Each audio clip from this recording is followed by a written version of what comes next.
ராமதாஸ் இதுலேயும் கொஞ்சம் மறைக்கிறாரு. அவர் நேராக பாட்டில் எடுத்து மூஞ்சிலே குத்திட்டான். இந்த கண்ணை வீங்கி போய் அவங்க வெளியே வராமல் கிடந்தாங்க. அதுக்கு முன்னாடி இவர் ராமதாஸ் அன்புமணி கிட்ட அடி வாங்கலையா? ராமதாஸை அடிப்பாரா அன்புமணி? ஏன் அடிக்க மாட்டாரா என்ன? நானே சொன்ன ராமதாஸ் இதுக்கு ஆபத்து இருக்குது, நீங்க உனக்கு பாதுகாப்பான இடம்னா சுசிலா வீடு அங்க போ, அப்படி இல்லை உன் பொண்ணு வீடு அங்க இருக்கு, திண்டிவனத்துக்கு போயிடு, இங்க இருந்து அனாத போனமா போயிடாத. அவர் சௌமியா வந்தா பொட்டி பாம்பா அடங்கிடுவார். ஒன்னும் பேச்சே கிடையாது. யார் கூட்டாலும் வர மாட்டார், சாப்பிடுனாலும் சாப்பிட முடியும், என்ன வேஷம் வச்சு கூட்டு கொண்டு போறாங்க.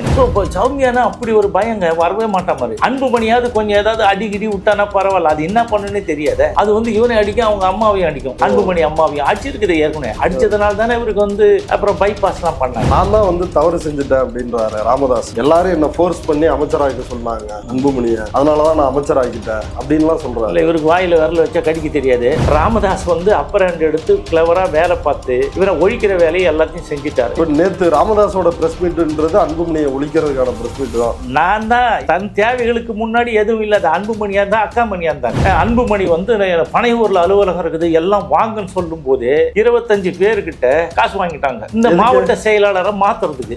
ராமதாஸ் வாங்கிட்டாரா? ஆமா, அதுக்கு முன்னாடி அப்படியே இந்த ப்ராசஸ் ஆன உடனே எல்லாம் வா உங்களை எல்லாம் எடுத்துட்டு போட்டுறோன்னு எல்லாம் மரம் கட்டிட்டாங்க. அதுக்கு உட்காந்துட்டு இருக்காங்க. ராமதாஸ் பாருங்க 25 பேரை போடுறாரா இல்லையான்னு பாருங்க. ராமதாஸுக்கு நடப்பதெல்லாம் கடந்த காலம் அவர் செஞ்ச பாவத்துக்கான தண்டனையா? பாவம் இல்ல, இவரு என்ன செஞ்சியோ அது உனக்கு வருது. என்ன பண்ணாரு அப்படி? வன்னி அடிகள அவர் வன்னியர் சங்கத்தினுடைய முதல் தலைவர் அவர் தான். அவரை காதை அறுத்து போட்டீங்க, அவரு காதை தச்சு இருந்துட்டு அவரும் செத்து போயிட்டு. காதை அறுத்தாங்களா? ஆமா, 2 காதையும் அறுத்து போட்டாங்க. தந்தை சொல் மிக்க மந்திரம் இல்லை ராமதாஸ். அவர் என்ன சொல்ற, அன்புமணி மனைவி சொல்லே மந்திரம், இதுதான் ஓட்டின்னு இருக்குது. இவருடைய சிண்டு சௌமியா கையில இருக்குது, அன்புமணி அப்பன் சிண்டு சுசிலா கையில இருக்குது. இப்ப இன்னும் இதுக்கெல்லாம் தீர்வு ஏதாவது காணணும் போனோம்னா ஒண்ணும் இல்ல, நேரா சுசிலாவை போய் பார்த்துட்டாருன்னா சித்தி பார்த்துட்டு சரிங்க இதெல்லாம் தப்பிச்சுங்க மன்னிச்சுடுங்க நான் அவர் சொல்றதை கேட்கறேன்னா இவர் கட்சியில் இருக்க முடியும். தலைவரெல்லாம் இருக்க முடியாது. யார்? அன்புமணி. பையன் உச்சகட்டமா பிஜேபியோட கூட்டணி வைக்கலாம், நீ தான் எனக்கு கொல்லி போடணும், நான் செத்துருவேன் அப்படின்னு ஒரு தற்கொலை மிரட்டல்லாம் அப்பாவுக்கு விடுத்திருக்கிறாரு. ஏன் பிஜேபி அப்படி என்ன சொல்லி மிரட்டியிருப்பாங்க? வணக்கம். பாமகவில் ஒரு மிகப்பெரிய பூகம்பமே வெடித்துள்ளது. ராமதாஸுக்கும் அன்புமணி ராமதாஸுக்கும் இடையிலான மோதல் என்பது முற்றியுள்ளது. பாமகவிற்குள் தற்போது என்ன நடக்கிறது, எதற்காக இந்த சண்டை என்பது குறித்து நம்மிடையே விவாதிப்பதற்காக அனைத்திந்திய பாட்டாளி முன்னேற்ற கட்சியினுடைய நிறுவன தலைவர் திரு CN ராமமூர்த்தி அவர்கள் நம்மோடு இணைந்துள்ளார். வாருங்கள் அவரோடு விவாதிக்கலாம். சார் வணக்கம். வணக்கம் சார். நீங்க ஏற்கனவே ராமதாஸ் குடும்பத்துல நடக்கிற பிரச்சனைகள் அது குறித்து நம்மள்கிட்ட கடந்த முறை ஒரு பேட்டியே கொடுத்தீங்க. அதுக்கு ஆதாரமாக ஒரு கடிதத்தையும் அப்போதே நீங்க வெளியிட்டீங்க. பலருக்கும் எனக்கும் கூட அந்த கேள்வி இருந்துச்சு, என்ன அன்புமணி அம்மாவை அடிச்சிட்டாருன்றாங்க, அப்பாவை அடிச்சிட்டாருன்னு சொல்றாரு, இதெல்லாம் நம்பும்படியான விஷயமா அப்படின்றத நானே கூட உங்கள்கிட்ட கேள்வி எழுப்பினேன். நீங்க அந்த கடிதத்தை ஆதாரமா காட்டினீங்க.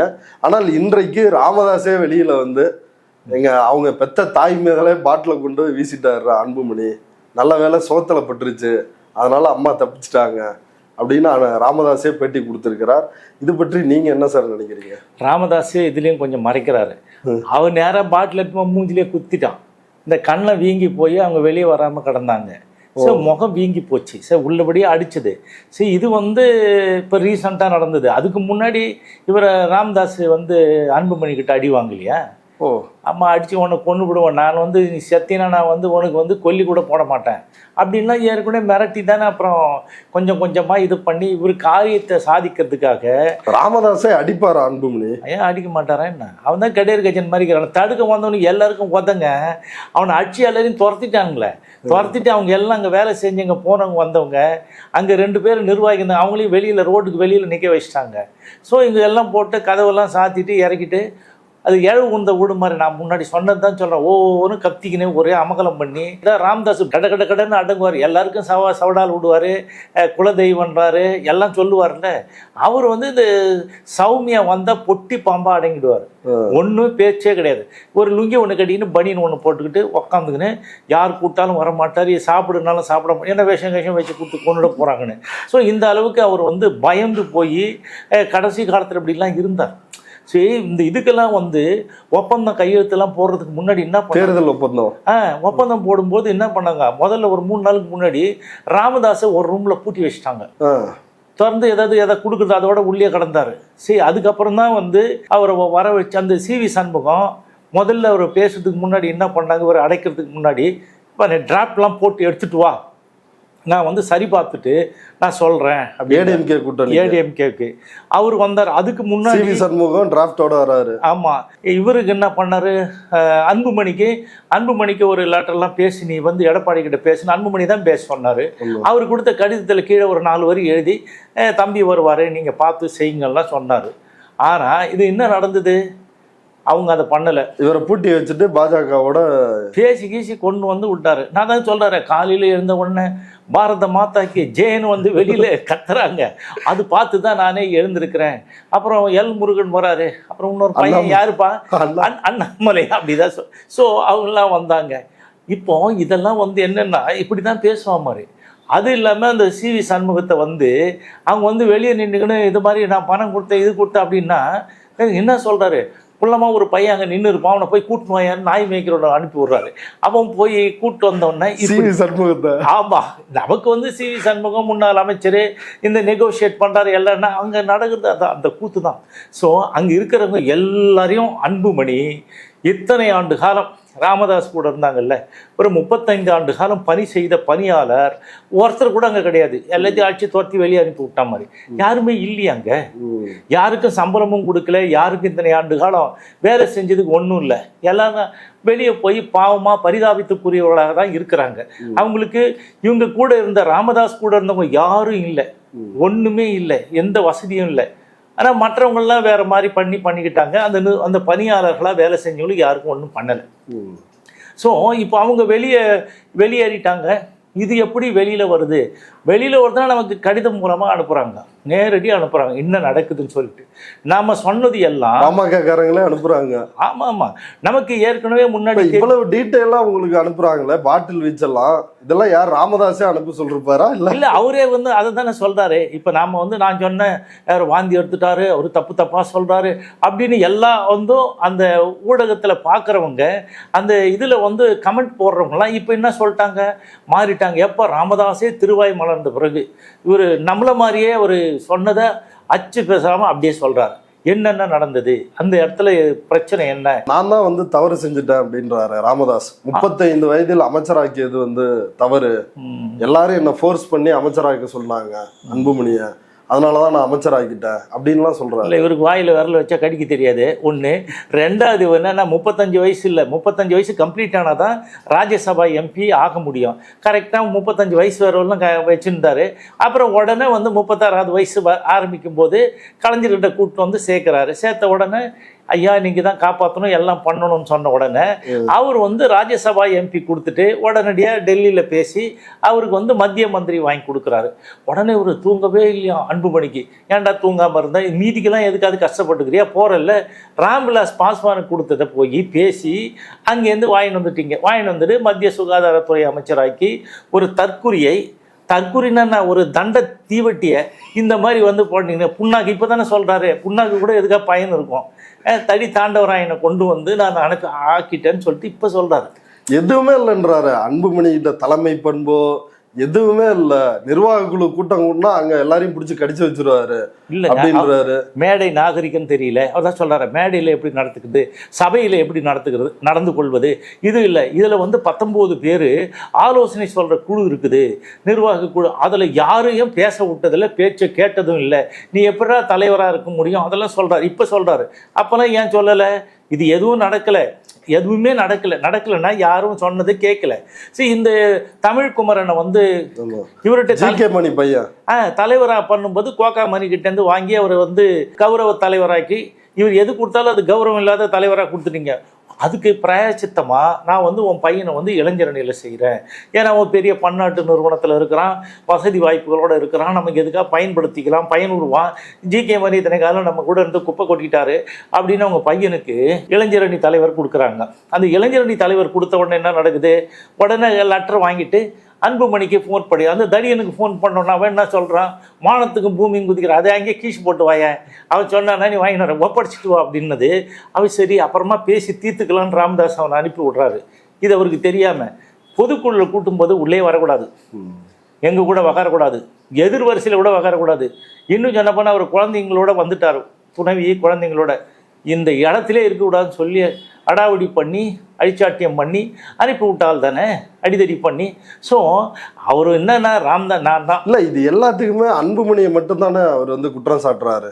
காடு வெட்டி குருவை அன்புமணி கீழ்த்தரமாக நடத்தினார், தமிழ்குமரனை பதவி நீக்கம் ஏற்றுக்க முடியாதுன்னு இவர் சொன்னார், இன்னைக்கு முகுந்தனையும் வந்து ஏற்றுக்க முடியாதுன்றாரு, அவர் சுத்தமாக சரியில்லை அப்படின்னு இந்த முடிவுகளில் எதுலையுமே ராமதாஸுக்கு பங்கு இல்லாத மாதிரி வந்து சொல்றாரு. இல்லை ஏன்னா உண்மை இல்லை ராமதாஸ் வந்து என்ன நினைக்கிறா, நாம சொல்றதெல்லாம் நடக்கும், நாம நிறுவனர் ஏற்கனவே வந்து ஜிகே மணி இருக்கும்போது என்ன பண்ணாரு, எந்த நியமனம் போட்டாலும் அவர் வந்து ராமதாஸனுடைய ஒப்புதலோடு இதை நாங்கள் அறிவிக்கிறேன்னு சொல்லுவார். அதுதான் நடந்தது. இப்போ பொதுக்குழு கூட்டினா கூட அவருடைய ஒப்புதலோடு அறிவிக்கிறேன்னு சொல்லிட்டு அறிவிச்சுட்டு இருந்தாங்க. இப்போ என்னாச்சு, அவரு நான் தான் தலைவர்ன்ட்டார். இவர் என்ன சொல்றாரு, நான் பொதுக்குழுவில் என்னை தேர்ந்தெடுத்துட்டாங்க, மே மாதம் 28 2022 நான் வந்து அதிகாரமிக்க தலைவர் ஆகிட்டேன்னு சொல்லி அன்புமணி சொல்கிறார். என்ன பொதுக்குழு தான் நீக்க முடியும். அவர் என்னாச்சா, நான் தான் நிறுவனர், நான் தான் பொதுக்குழு, நான் தான் எல்லாமே, நான் தான் எந்த கட்சியும் 95,000 ஊருக்கு போய் கிளைகள் நான் தான் அமைச்சா, அது பண்ணேன் இது பண்ணேன், இது என்னுடைய கட்சி. அந்த இதுலேயே பொதுக்குழுலே பேசுகிறாள், நீ எழுந்து போறேன்னா போய்க. அப்புறம் என்ன, அவர் தூக்கி மைக்கை தூக்கி அப்படியே போடுற மாதிரி, அது என் தலையில் போட்ட மாதிரின்றாரு. சரி ஓகே, அதுக்கு அடுத்தது என்ன சொல்கிறாரு, இந்த மாதிரி வந்து ஒவ்வொரு இதுக்கும் ஒரு இது சொல்கிறாரு. பொதுக்குழு எல்லாம் முடியுது, இப்போ வந்து நான் தான் பொதுக்குழு, நான் தான் கூட்டுவேன். இவர் வந்து என்ன பண்ணுறாரு, இவர் தனியாக பொதுக்குழு. யாருக்கு அதிகாரம் இருக்குது? இப்போ ராமதாஸ் அவர் நேற்று கொடுத்த பேட்டியில் என்ன சொல்றாருன்னா, எனக்கு தான் வந்து அதிகாரம் இருக்குது, நிறுவனர் தான் செயற்குழு பொதுக்குழு அவருடைய வழிகாட்டுதல் படி தான் கூட்ட முடியும். அதை தான் நான் சொல்றேன். இப்போ அவருடைய வழிகாட்டுதலோட ஒப்புதல் பிரகாரம் தான் கூட்டத்தை கூட்ட முடியும். இப்போ ராமதாஸ் ஆனா அன்புமணி வந்து எனக்கு தான் பவர் இருக்குது, தற்கொலை அவன் எதாவது இன்னொரு உள்ள அது சட்டத்திட்டத்தில் என்ன இருக்குதுன்னு படிச்சிருந்தா தானே. அவனுக்கு ஏதோ சொன்னார், அப்பா பேச்ச சிண்டை பூச்சி ஆட்டி வந்துட்டா மாதிரி, மந்திரி ஆகிட்ட மாதிரி. அதுக்கப்புறம் நீ என்ன பண்ண, தத்தி தாண்டவரம் ஏதாவது ஒன்று பண்ணியிருக்கிறியா? இந்த சமூக மக்களுக்கு அதுக்கு இதுக்கு முன்னேற்றத்துக்கு எதுவும் பாடுபடல. என்ன ஒன்றுமே இதுக்கு 10 பைசாவுக்கு பிரயோஜனம் இல்லாத நிழல் பட்ஜெட் நாங்கள் போகிறோன்னு அறிவிப்பீங்க, அப்புறம் வந்து இதுக்காக போடுவீங்க பசுமை தாயகம் அது இதுன்னு. அதை தவிர்த்து நீ என்ன பண்ணியிருக்க? அந்த சட்டத்திட்ட பிரகாரம் நிறுவனருடைய ஒப்புதலை பெற்று தான் பொதுக்குழுவை கூட்டணும், யார் தலைவர் கூட்டணும். இப்போ 2 பதவியும் இவர் கையில் இருக்குது. யாருக்கிட்ட? ராமதாஸ் கிட்ட. நிறுவனரும் அவர் தான், தலைவரும் அவர் தான். அதனால தான் எல்லாரையும் அவர் நீக்கிறாரு.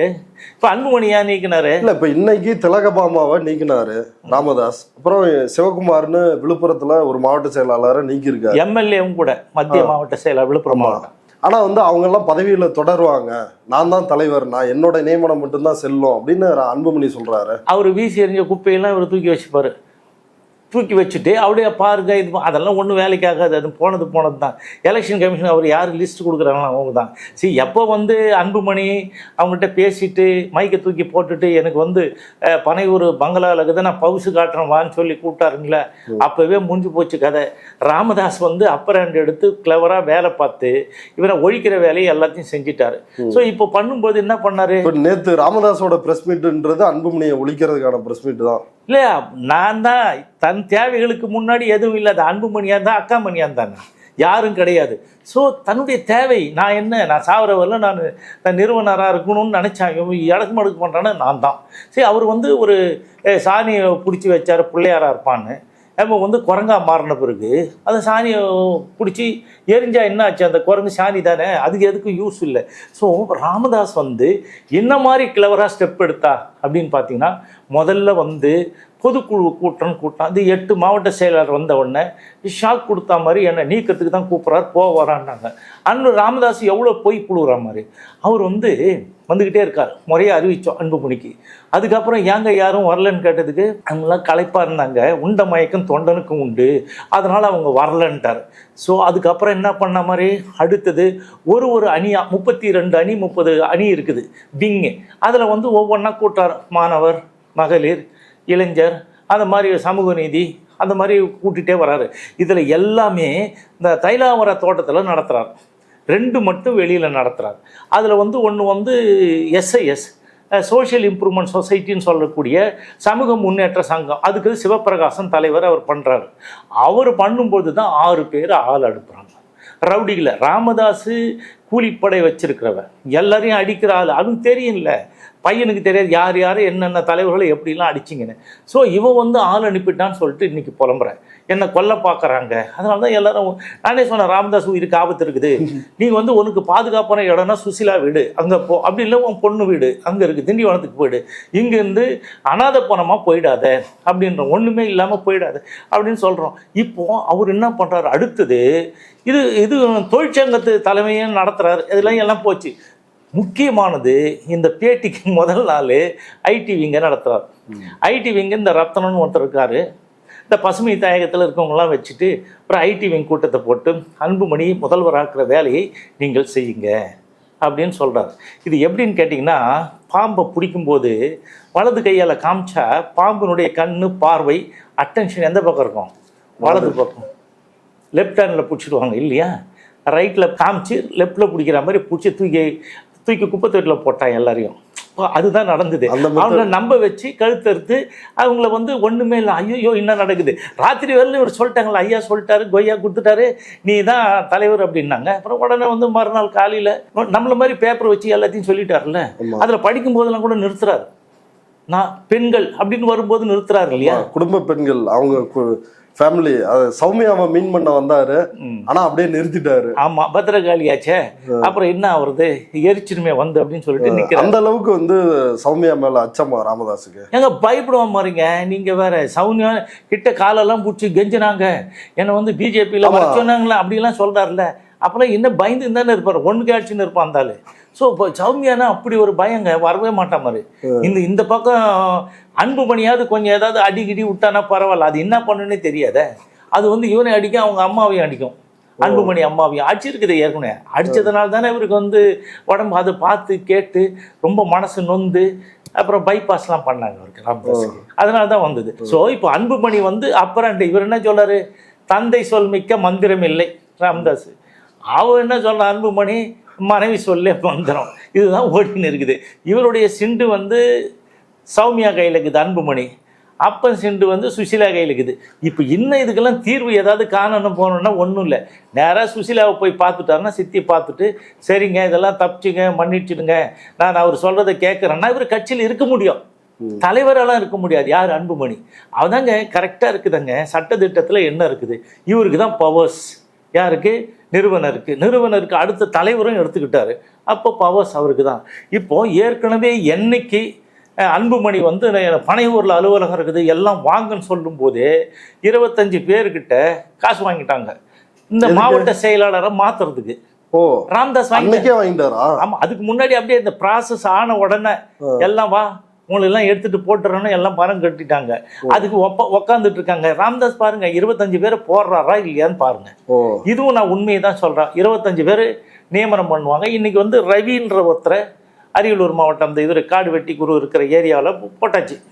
அதுக்கப்புறம் நாங்கள் கட்சி ஆரம்பிக்கும் போது கட்சி சட்டத்திட்ட பிரகாரம் என்னன்னா, மைனாரிட்டியாக இருக்கிறவங்க தான் யாராக இருக்க முடியும், பொருளாளர். மைனாரிட்டினா யார், கிறிஸ்டியானிட்டி சமுதாயத்தை, எது மதம், இஸ்லாமியர்கள். இப்போ இஸ்லாமியர் சைது மன்சூர்ன்றவரை கொண்டு வந்து அவரை வந்து போட்டுட்டாங்க. ஏற்கனவே இருந்தவர் இப்போ வந்து ஏற்கனவே இந்த இவங்க இருந்தாங்கல்ல திலகபாமா, அது வந்து முற்றிலும் தவறு. அவங்க கான்ஸ்டியூஷன் பிரகாரம் அந்த சட்டத்துக்கு முரணானது தான். அவங்க போனாங்க, இதெல்லாம் ஒரு சேர்த்து என்ன பண்ண போறாரு. ஸோ அந்த மன்சூரை போட்டாங்க, அவர் வேகமாக வேலை செய்வார். இப்போ எல்லாம் புது ஆள், பழைய ஆட்களை தான். அதே தான் இப்போ ராமதாஸ், அதே புதிய மொந்த பழைய கல், இவங்க எல்லாம் பழைய ஆட்களில் ஒதுக்கப்பட்டவர்கள், ராமதாஸால் பாதிக்கப்பட்டவர்கள், அன்புமணியாலும் பாதிக்கப்பட்ட, பெரும்பாலும் இங்கேருந்து வெளியேறினவங்களாம் அன்புமணியால் பாதிக்கப்பட்டவங்க. இந்த ரீசன்ட் டேஸில் அவங்களையெல்லாம் கொண்டு வந்துட்டார்ல, கொண்டு வந்து ஒன்றா பண்ணின்னு இருக்காரு. டெய்லி அமளி துமளி தான் பண்ணுவார். ராமதாஸ் வந்து சொல்றாரு, ஒரு கால வந்து மகனும் இன்னொரு கால மருமகளும் பிடிச்சுக்கிட்டு அழுதாங்க. அதுவும் பையன் வந்து உச்சகட்டமா பிஜேபியோட கூட்டணி வைக்கலாம், நீ தான் எனக்கு கொல்லி போடணும், நான் செத்துருவேன் அப்படின்னு ஒரு தற்கொலை மிரட்டல்லாம் அப்பாவுக்கு விடுத்திருக்கிறாரு. ஏன் பிஜேபி அப்படி என்ன சொல்லி மிரட்டியிருப்பாங்க? வேண்டல, உள்ள வந்தது துட்டு வாங்கிட்டான், ஆளுங்களை கூப்பிட்டு வந்துட்டான், கையெழுத்து போட்டான். அன்பு இது சௌமியா தான் பேசி பிடிச்சிடுது. அதை சொன்னா சௌமியா தான் பாஜக கூட்டணியா? ஆமா, அவங்களே சொல்றாங்களே சௌமியா தான் பாஜக கூட்டணி பேசி எல்லாம் முடிச்சுட்டாங்க. அவர் அன்று ராமதாஸே சொல்றாரு, பேசி முடிச்சுட்டாங்க, அதனால நீங்க வந்து ஒத்துக்கிட்டு போங்கன்னு சொன்ன உடனே கப்பி சிப்புன்னு ஒத்துக்கிட்டு கையெழுத்து போட்டு உடனே தேசிய நலன் கருதி கூட்டணி, மகன் நலன் கருதிய கூட்டணி தானே அது, அதெல்லாம் பண்ணுது அதுதானே. அப்போது சௌமியா தான் வந்து சூத்திரதாரியாக இருந்து அன்புமணியை ஆட்டி படைக்கிறாங்க. ஸோ அவங்க சொல்கிறது தான் ராமதாஸ் கேட்டாக வேண்டிய ஒரு சூழல் இருக்குது. அந்த ஒரு தீவு மாதிரி அந்த இடத்துல இருக்கிறார். சொல்ல நான் அந்த காட்டில் இருக்கிறேன், எனக்கு என்ன பாதுகாப்பு, வர்றோம் போகிறோம் கிட்டலாம் கேட்டுக்கின்னு கதறிட்டு இருக்கிறாரு. இப்போ ராமதாஸ் வந்து இப்படி சொன்ன பிறகு அன்புமணி ஒரு 20 பேரை 10 பேரை பவுன்சர் போட்டுருவார். வீட்டை விட்டு எங்கேயும் வரக்கூடாது, அப்படியே சீல் வை அவரை அப்படின்னு வச்சுருவாங்க. இதெல்லாம் எவ்வளோ பேருக்கு வச்சாங்க, எவ்வளோ பேர் பண்ணாங்க, அநியாயம் பண்ணாங்க. அதுதான் நடக்கும். நீங்கள் பாருங்க, இப்போ வந்து நிர்வாகிகள்லாம் நியமனம். ராமதாஸுக்கு நடப்பதெல்லாம் கடந்த காலம் அவர் செஞ்ச பாவத்துக்கான தண்டனையா? பாவம் இல்லை, இவன் நீ என்ன செஞ்சியோ அது உனக்கு வருது. என்ன செஞ்ச ராமதாஸ்? எல்லாரையும் எவ்வளோ பேரை அநியாயம் பண்ண, என்ன பண்ணாரு அப்படி? ஏங்க என்னங்க, வாழப்பாடி ராமமூர்த்தி Z+ பாதுகாப்பில் இருந்தவர் அடிக்கிறீங்க. ஒரு ஆள் அடிச்சதுக்கு இந்தியாவிலே 10 பேரை குண்டாஸில் போட்டது ராமதாஸ் ஒரு பக்கத்து உள்ளதான் ஆள் வச்சு அடிச்சிங்க. சரி, அந்த வழக்கு இருக்குல்ல. அதே மாதிரி வந்து இவர் இருக்கிறாரு, அந்த வன்னி அடிகளார், அவர் வந்து வன்னியர் சங்கத்தினுடைய முதல் தலைவர் அவர் தான். அவரை காதை அறுத்து போட்டீங்க, அவர் காதை தச்சு இருந்துட்டு அவரும் செத்து போயிட்டு. காதை அறுத்தாங்களா? ஆமா, 2 காதையும் அறுத்து போட்டாங்க. அப்புறம் வந்து அறுத்துட்டு அந்த மாதிரி பண்ணீங்க. அப்படின்னா அடி அவரை ஊந்துருக்கும், அது வேற. காதை மட்டும் அறுத்து விட்டாங்க. அதுக்கப்புறம் வந்து AK நடராசன் டி நகரில் அவர் மேலேருந்து கீழே தூக்கி போட்டு காலை உடச்சி சாவரவரில் நொண்டியாக இருந்து தான் செத்து போனார். கால் தாங்கி தாங்கி நடந்து தான் போயிட்டார். ஸோ அதுக்கு அடுத்தது வந்து CV சண்முகம். நிறைய பேர் இருக்காங்க, இருந்தாலும் இது சொன்னால் அவங்களுக்கு ஈஸியாக தெரியுன்றதுனால CV சண்முகத்தை என்ன பண்ணீங்க, CV சண்முகத்தை வந்து அடிச்சிங்க. அடித்த உடனே அவர் என்ன பண்ணார், கார் கீழே உள்ளே பூந்துக்கினார். அவன் சொந்தக்காரன் முருகானந்தை வெட்டி அங்கேயே கொண்டுட்டீங்க. சரிங்களா? அந்த கேஸ்லாம் கூட இப்போ வந்து தீர்ப்பு 13ஆம் தேதி வருது, ஜூன்.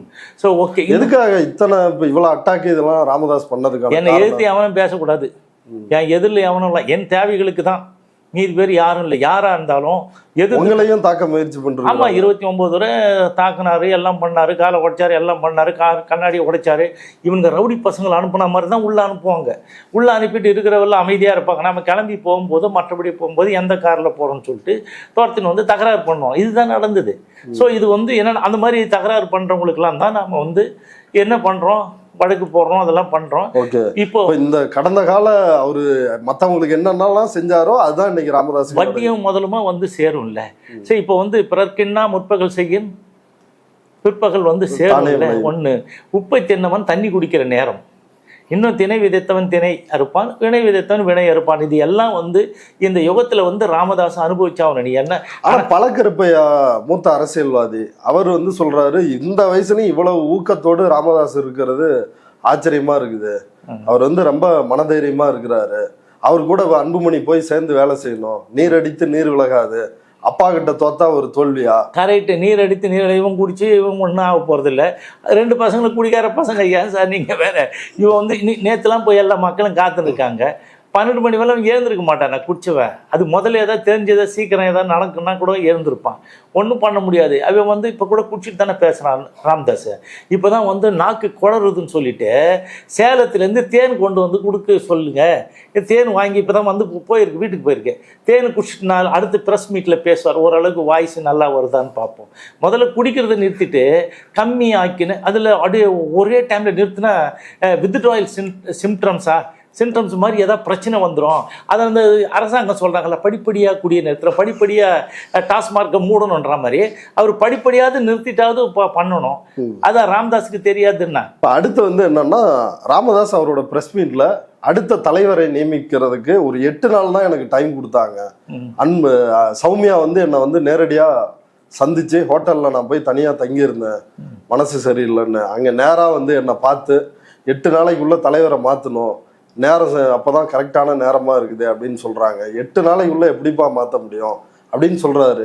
அந்த அளவுக்கு இன்ஃப்ளூயன்ஸான இடத்துல சௌமியா இருக்காங்களா? இல்லைங்க, தலைவரை மாற்று யாரை வேணாலும் மாற்றலாமே. இதுக்குன்னா டைமு நேரம். இப்போ நீக்கிறதுக்கு எவ்வளோ நேரம் ஆச்சு? உடனே நீக்கிறார்ல.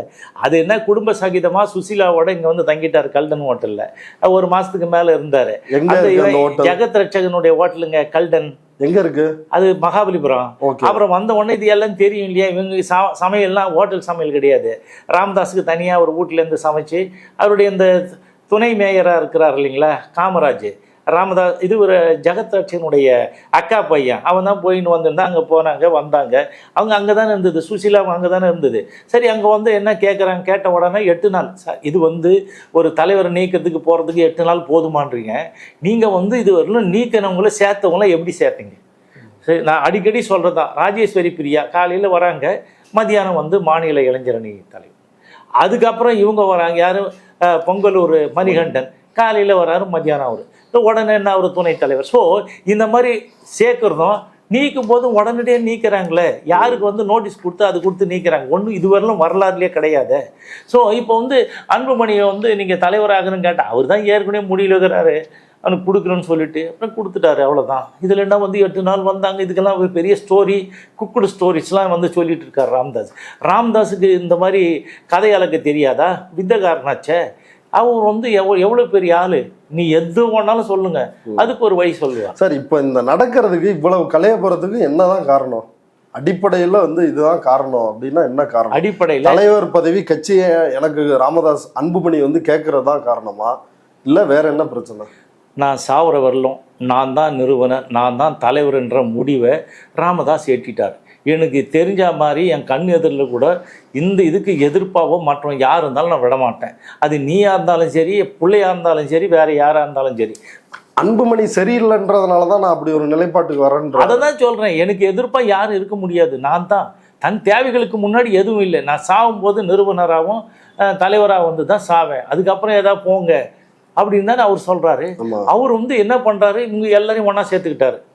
இப்போ ஒன்றும் இல்லைங்க, அந்த இவன் வந்து அந்த தம்பி பேர் என்னங்க, அந்த முகுந்தன் வந்து என்ன பண்ணா, இவனுக்கு போடுற சண்டையை பார்த்தவொன்னே எப்பா பஞ்சு பஞ்சா அடிக்கிறானுங்க, நமக்கு எங்கேயும் போக முடியல, அங்கேயும் போக முடியல, எங்கே போகிறதுனான்னு பார்த்தா அங்கே குலதெய்வத்துக்கிட்ட ஒன்றும் வேலை கிடையாது, அங்கே குலதெய்வம் முடிஞ்சு போச்சு. இங்கே வந்தால் அரசியல் ஏதாவது தப்பி தவறி ஏதாவது வந்துட்டா அவர் சேர்த்து போயிட்டா நம்ம இங்கே தானே இருந்தாவணும்னு சொல்லிட்டு அரசியல் வழிகாட்டியவர் குலதெய்வம் இவர் கதையை முடிச்சுட்டு போயிட்டான். எல்லாருக்கும் வழிகாட்டுறாங்க. இப்போ இருக்கிற இளைஞர்கள்லாம் எப்பா இங்கே ஒன்றும் இல்லை, குலதெய்வமாக கும்பிட்டுக்கோ, நீங்கள் வர்றவங்களாம் அங்கே வான்னு சொல்லிட்டு அவங்க அது மாதிரி அதான் சூசகமா. ஆமாம், எல்லாமே எல்லாம். அதுக்கப்புறம் இப்போ ராம்தாஸ் என்ன அடுத்து அறிக்கை விட்றான்னு பார்ப்போம் அந்த இவனை பற்றி. நீ ஏன்டா போகிறேன்னு ஏதாவது சொல்லுவார்ல, அதெல்லாம் பண்ணுவார். ஸோ ராமதாஸுக்கு வந்து என்னன்னு கேட்டிங்கன்னா அந்த மாதிரி ஒரு வெறி அவங்கக்கிட்ட இருக்குது. ஏன்னா ஒன்றுமே இல்லாமல் நீ வந்து பழைய சர்டிஃபிகேட்டில் படிச்சுட்டு இரட்டை சர்டிஃபிகேட்டில் படிச்சுட்டுன்னு சொல்லிட்டு பதவியை பிடுங்கிட்டு வேலை செஞ்சதும் போய் இந்த ஜாதியை வந்து சத்தியம் பண்ணி ஏமாற்றி இவ்வளோ தூரம் நம்ம மாட மாளிகை கூட கோபுரம் உலகம் முழுக்க சொத்துக்களெல்லாம் சம்பாதிச்சது டேஸ்ட் விடாத. எப்பயுமே ராமதாஸ் வந்து ஒன் வே டிராஃபிக் மாதிரி வாங்கி பழக்கம், யாருக்கும் கொடுத்து பழக்கம் இல்லை, செய்யறதில்லை. பையன் கூட எடுத்துக்கக்கூடாது, நீ அடிச்ச கொள்ளல நீ தனியாக வச்சுக்கிற, இப்போ எனக்கு வேணும்னா நான் தலைவராக இருந்தால் தான் நான் யாருக்காவது எனக்கு பிடிச்ச இப்போ போடுறவங்களுக்கெல்லாம் இதாவது வந்து நியமனம் பண்ண முடியும், நீக்க முடியும், பேரம் பேச முடியும். பெரிய கட்சிகள்லாம் சின்ன கட்சிக்கு அந்த தேர்தலில் போட்டியவங்களுக்கு துட்டு கொடுப்பாங்க இல்லையா, பெட்டி, இவங்க சூட் கேஸை கொஞ்சம் பெருசாக வாங்கி நல்ல அரசியல் வியாபாரிகள் இவங்க தான் நல்லா பண்ணுவாங்கள்ல, அந்த வேலைக்கு இன்னொருத்தர் தயாராகிறாரு. இதெல்லாம் பண்ணி நான் பண்ணிட்டேன், இப்போ மாநாடு 5 பேரை சொல்லி தானே வந்தது, நான் தானே இவ்வளோ கூட்டம் கூட்டினேன் அப்படின்னா பார்கெயின் பண்ணுவார். இவங்களுக்கு என்னன்னா பிஜேபி கூட போய் நம்ம பிரச்சனையை தீர்த்துக்கணும், எப்படியா இருந்தாலும் கேஸ் வரத்தானே போகுது. அன்புமணி மேலே என்ன காரணம் இருந்தாலும் அது எவ்வளோ காலம் வச்சுருப்பாங்க, என்னைக்காவது ஒரு நாள் திடீர்னு எடுப்பாங்க. அப்படி எடுக்கும்போது அவங்க உள்ளே தானே போய் ஆகணும். இப்போ அடுத்தது பேசுவார் பாருங்க, இவன் பண்ண தப்புலாம் அன்புமணி என்னென்ன தப்பு பண்ண மாதிரி எதையும் செய்யாமல் பேர் மட்டும் வாங்குற மாதிரின்னு அடுத்த ப்ரெஸ் மீட்டில் கூட சொல்லலாம். இன்னும் சண்டை கொஞ்சம் அதிகமாக இவர் நீக்கிறாரு, இவர் சேர்க்குறாரு, நீ எதுவுமே இல்லை, அவர் தான் எல்லாம்.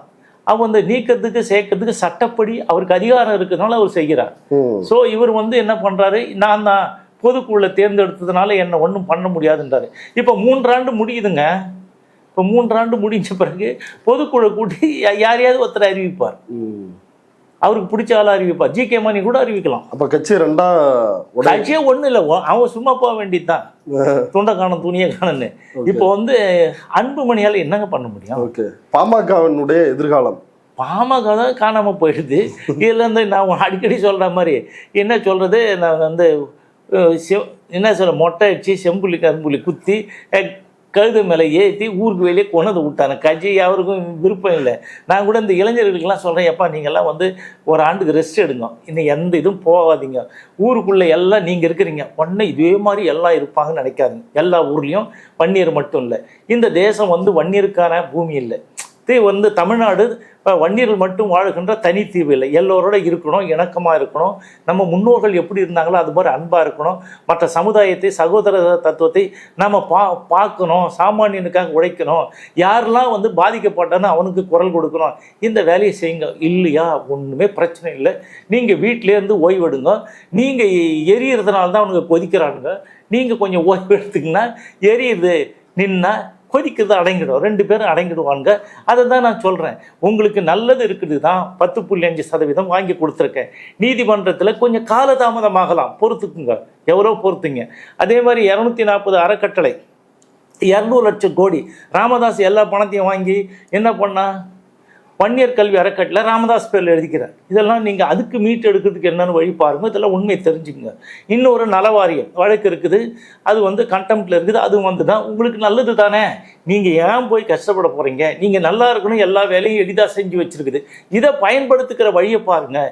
70 புத்தகம் எழுதியிருக்கேன். இவங்கெல்லாம் அந்த மாநாட்டில் பேசுனாங்கல்ல, நான் தலைமையேற்று ஒரு மாநாடு நடத்தியிருந்தா என்னெல்லாம் செய்வோமோ அதை தானே பேசுனாங்க.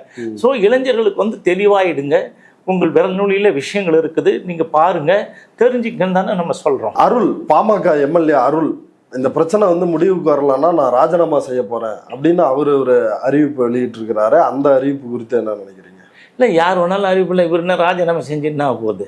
ஏங்க அவர் சுசிலா கிட்ட வட்டிக்கு வாங்கி போய் அங்கே விற்று அங்கே வட்டிக்கு விட்டு அந்த காசை கொண்டு வந்து கப்பம் கட்டிட்டு இருக்கேன், அவனுக்கு என்ன இருக்குது வெளியில்? அப்படியா? ஆமாம், இதெல்லாம் நான் தான் சொல்லணும், பச்சையாக சொன்னேன். அதே தான் இவர் அந்த பேர் சிவகுமார், அவர் மத்திய மாவட்ட செயலாளர், அவர் தான் எம்எல்ஏ, அவருக்கு இதே தான் நிர்பந்தம். எங்கடா நிற்கானா, நான் வந்து இவ்வளோ கஷ்டப்பட்டு உன்னை எம்எல்ஏ ஆக்கி விட்டேன், நீ ஏன் வந்து ஒழுங்காக கப்பம் கட்ட மாட்டேன்னு தானே, நான் எப்படி மாதம் இந்த இத்தனை இவ்வளோ கொடுக்க முடியும் தானே அவர் கேட்குறாரு. நிர்வாகிகளும் பணம் கொடுக்கணுமா ராமதாஸுக்கு, இல்லை எம்எல்ஏ எம்பி பதவியில் எல்லாரும் கொடுக்கணும், கொடுத்தாதான் அங்கே வேலைக்கு. ஏங்க அவங்களுக்கு தான் நல்ல, நான் தான் சொல்கிறேன்னு, எல்லாத்துலேயும் போய் இவங்க வசூல் பண்ணுறது ரெகுலர் பேர் ரோல் மாதிரி அவங்க ஒரு ரோல் வச்சுருக்காங்க. இந்த நிறுவனம் இவ்வளோ கொடுக்கணும், அதெல்லாம் வாங்கிட்டு வந்து கொடுக்கணும், அவங்க கொஞ்சம் எடுத்துக்கிட்டு இங்கே கொடுத்துருவாங்க. இல்லை இவர்கிட்ட கொடுத்தா ஏதாவது கொஞ்சம் கொடுப்பாரு. இப்போ ஏற்கனவே இருந்தாங்களே எம்எல்ஏ எம்பிலாம் எப்படி இருந்தாங்க, எல்லாரும் வந்து கம்யூனிஸ்ட் மாதிரி எல்லாத்தையும் கொண்டு வந்து இங்கே கொடுத்துடணும், அவர் ஆளுக்கு 10,000 5,000 கொடுப்பாரு. இதுதானே நடைமுறை. நீ எம்எல்ஏ எம்பிங்களை கேளுங்க, இதுதான், ஒன்றுமே கிடையாது. ஓகே. ஸோ அந்த மாதிரி அப்போவே செஞ்சவன் இப்போ எப்படி எல்லாம் எப்படி பண்ணி வந்திருப்பான் மாதிரி மேலேன்னு நீங்கள் தெரிஞ்சுக்கல. ஸோ இப்போ வந்து இவர் என்ன சொல்கிறார், ராமதாஸ் வந்து தெளிவாக சொல்லிட்டார்ல, பொதுக்குழுவில் போகும்போது யாரையும் போக வரான்னு உடனே நான் அன்றைக்கே செத்துட்டேன், இப்போ வந்து மறுபிறகு எடுத்திருக்கார், நியூ லீஸ் ஆஃப் லைஃப் அவருக்கு ராமதாஸை பொறுத்தவரையில் சொல்கிறாரா இல்லைங்களா? அப்புறம் வந்து என்னை எட்டி ஓச்சா நெஞ்சில் குத்திட்டான் அப்படின்னு சொல்கிறாரு. மார்பிள் பாய்ந்தது. அப்புறம் வந்து மேடை நாகரிகம் தெரில, சபை நாகரிகம் தெரில, அது தெரில, இது தெரில, இதைத்தானே நம்ம ஆரம்பத்துலேருந்து சொல்கிறோம். ஒரு நிருபர் கேள்வி கேட்டால் கூட பதில் சொல்ல முடியாமல் சாணியை கையில் வாங்கிட்டு ஓடுற பசங்க இவங்களுக்கு வந்து எதையாவது எதிர்கொள்ளக்கூடிய ஒரு பேச்சாற்றல், எழுத்தாற்றல், ஒரு திறமை இல்லைனா கூடங்க தப்பாக செஞ்சு கூட திறமையை வளர்த்துக்கணும். இவன் 58 அறிவாலை வச்சுக்கின்னு ஒன்றுத்துக்கும் யூஸ் இல்லாத ஆளாக சுற்றிட்டு இருக்காங்க, யூஸ்லெஸ் ஃபெலோஸ். இவங்களை வந்து நம்பி இந்த சமுதாயம் வந்து என்ன பண்ண போகுது? ஆனால் இன்னைக்கு அன்புமணி கூட்டத்தில் தானே அவ்வளோ நிர்வாகிகள் வந்து உட்காந்துருக்காங்க. ஏங்க ராமதாஸுக்கு ஒன்றா இதை விட கூட்டம் வருங்க. நீங்கள் பாருங்கள், இப்போ இன்றைக்கு என்னன்னா முதல்ல ஒரு கத்தி முழங்குறாங்க இல்லையா, யார் இந்த ஆத்திரக்காரன் அன்புமணி வந்து அவங்க வந்து பாரு எல்லாம் கொண்டு எல்லாத்தையும் நீக்கிட்டு தான் 25 பேர் போட போகிறாரு 25 மாவட்டத்துக்கு. நீ எங்கே போவ? நீ வேற யாரையாவது கூட்டுவியா? இப்போ வேற 30 இது இருக்குது, விங் இருக்குது, 30 என்னுடைய அமைப்பு நீ கூட்டுவியா? உனக்கு கூட்ட முடியுமா? உங்ககிட்ட அட்ரஸாவது இருக்குதா? சரி, இதில் என்ன பெரிய பிரச்சனைனா, இவங்க 2 பேருக்கும் எழுதி கொடுக்குற பாவியந்தனும் ஒருத்தர் இங்கே அசோக் நகரங்கிறாரு, அவர் யாராவது கொஞ்சம் விலைக்கு வாங்கிட்டுனா இவங்க 2 பேரும் படுத்துக்குவாங்க. ஒன்றுமே தெரியும், உள்ளபடியே சொல்கிறேங்க. அவர் வந்து கேட்குறாரு ராமதாஸ் கூட்டு, ஏம்மா நீ சாவுறவரில் என் கூட தானே இருக்குன்னு சொன்னேன், நான் தானே அதனால தானே உன் பொண்ணெல்லாம் படிக்க வைக்கிறேன், நான் வந்து இது சொல்லி விட்டேன்ல, விஐடியில் தானே படிக்குது, நீங்கள் தானே இருக்கிற, நான் தானே மாதம் கொடுக்குறேன், நான் தானே அதிகமாக கொடுக்குறேன் உனக்கு அப்படின்னு அவரு பையன்கிட்ட போகாதுன்னு இவரு. ஆமாம், இவன் வந்து என்ன சொல்கிறேன், ஏம்மா நான் தானே இங்கே இருக்கிறேன், நீ அவருக்கு எழுதி கொடுக்குற மாதிரி எனக்கும் கொடு. ஒரே ஆள் தாங்க 2 இடத்துல எழுதி கொடுக்குறாங்க. இது முடிஞ்சதுன்னா அவங்களுக்கு என்னன்னே தெரியாது, உள்ளபடியே தெரியாது. ராமதாஸுக்கு என்ன ஞாபகம் இருக்குது, என்ன பண்ண போகிறோம், ஒன்றும் இல்லை. இப்போ எழுதி வந்ததுன்னா அதை வாசிப்பார். அது வந்து எப்படி காலையிலேருந்து அவருக்கு ட்ரைனிங் கொடுக்கணும். எடுத்துட்டு வந்தவொன்னா பேச மாட்டேன் பாருங்க. முதல்ல அன்புமணி ராமதாஸ் அன்புமணி சுத்தம் அவன் வந்து பண்டலுக்கு தண்டலுக்கு மாற அவர் எதாவது பேசி போடுவான். நீ எதாவது கேட்டான், பட்டாளி மக்கள் கட்சி அப்படியே கீழ்ச்சி இது கத்த கட்டி, என்ன நீ கீழ்ச்சா என்ன பண்ண ஏதாவது சொல்லுங்க காமிக்கிட்டா. இல்லை வந்து ராமதாஸ் வந்து வீடியோ போடுறாரு, நீச்சல் குளத்துல வந்து குளிக்கிற மாதிரி எக்ஸசைஸ் பண்ற மாதிரி பேட்டியும் கொடுக்குறாரு. சிங்கத்தின் கால்கள் பழுதும் படவில்லை, அதன் சீற்றமும் குறைவில்லை. இதை வசனம் பேசின்னு போறாரு. இப்போ நிறைய சினிமா பார்க்குறாரு. இதை விட பெரிய கொடுமை என்ன, முதல்ல என்ன சொல்றாரு, இந்த சமுதாயம் மட்டும் நான் பிறக்கலன்னா கோவனம் கட்டின்னு இருக்காரு. இவன் வந்து என்ன ஆச்சு, முன்னேறி பின்னேறி கத்திரி அன்னைக்கு தான் வந்து கத்திரி முடியுது. எப்போ இந்த புதன்கிழமையோட முடிஞ்சது, வியாழக்கிழமையில் பேட்டி கொடுக்குறாரு. அதை வந்து அவரை குளிர்ச்சி ஆக்கிக்கிட்டார். போட்டு எல்லாம் வந்து நீஞ்செல்லாம் நீந்தி நான் எப்படி இருக்கிறேன் பாரு அப்படின்னு சொல்லிட்டு, இதை விட மானம் கேட்டு உலகத்தில் யாராவது இருக்குமா? இப்படி ஒரு அரசியல் பண்ணுவாங்களா? என்ன சார் இது அநியாயமாக இருக்குது. ஸோ இதை பார்த்துட்டு இப்போ தானே எல்லாரும் போடுறான். இது வரலும் வந்து கடவுளே என்னவா டே கம்யூனிட்டின்னு போடுறான். இப்போ முருகன் நீ என்னடா முண்டம், என்னடா நீ பண்ணுற, உனக்கு வயசாச்சே புத்தி இல்லையான்னு சொல்லிட்டு மானாவாரியாக திட்டுறான். எல்லாரும் திட்டுறான், அவனையும் திட்டுறான், இந்த பையனும் திட்டுறான். ஒன்றும் இல்லைங்க, கொஞ்சம் நாள் ஆச்சுன்னா அன்புமணி நீக்கிட்டேன்னா அப்புறம் என்ன பண்ண முடியும்? இவருடைய ராமதாஸ் நீக்குவார். ஆமாம் நீக்குவார். இவரோட யாரும் தொடர்பு வைத்துக் கொள்ளக்கூடாது, இன்றிலிருந்து கட்சி அடிப்படை உறுப்பினர் நீக்கிறோம் அப்படின்னு சொல்லிட்டாருன்னா யார் போவாங்க? போனால் வந்து இவர் தானே அப்பர் எடுக்கிறாரு. நீங்கள் என்ன வேணாலும் பண்ணலாங்க.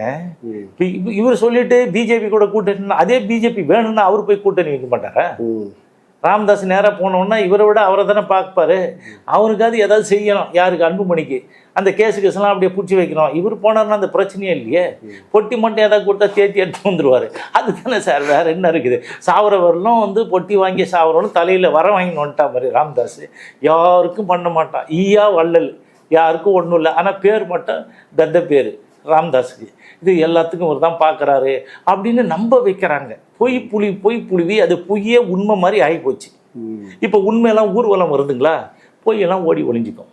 இப்போ நான் சொல்லும்போது எல்லாரும் வந்து நகைப்புக்குரியதாகவும் இல்லை இதெல்லாம் இருக்குமா அப்படின்னு கேட்டிங்க.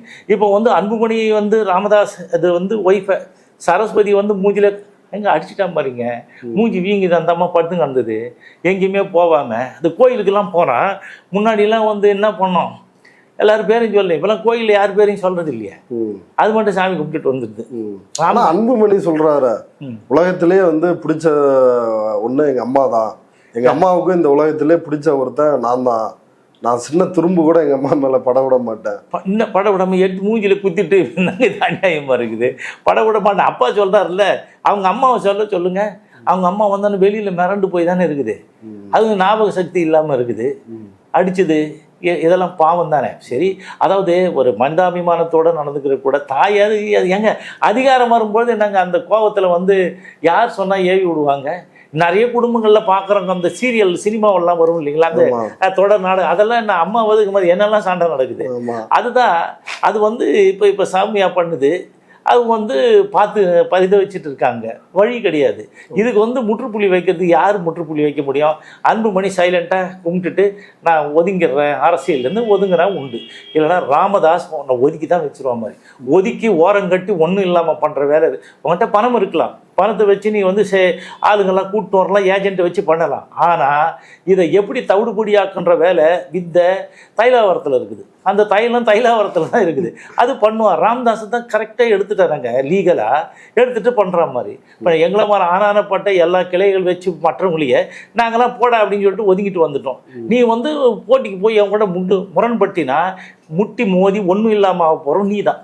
ஓகே சார், இவ்வளவு நேரம் நம்முடைய பார்வையாளர்களுக்காக ராமதாஸ் குடும்பத்தில் நடக்கின்ற இந்த பஞ்சாயத்துகள் குறித்து விரிவாக உங்களுடைய கருத்துக்களை பகிர்ந்துட்டதுக்கு ரொம்ப நன்றி சார். நன்றி.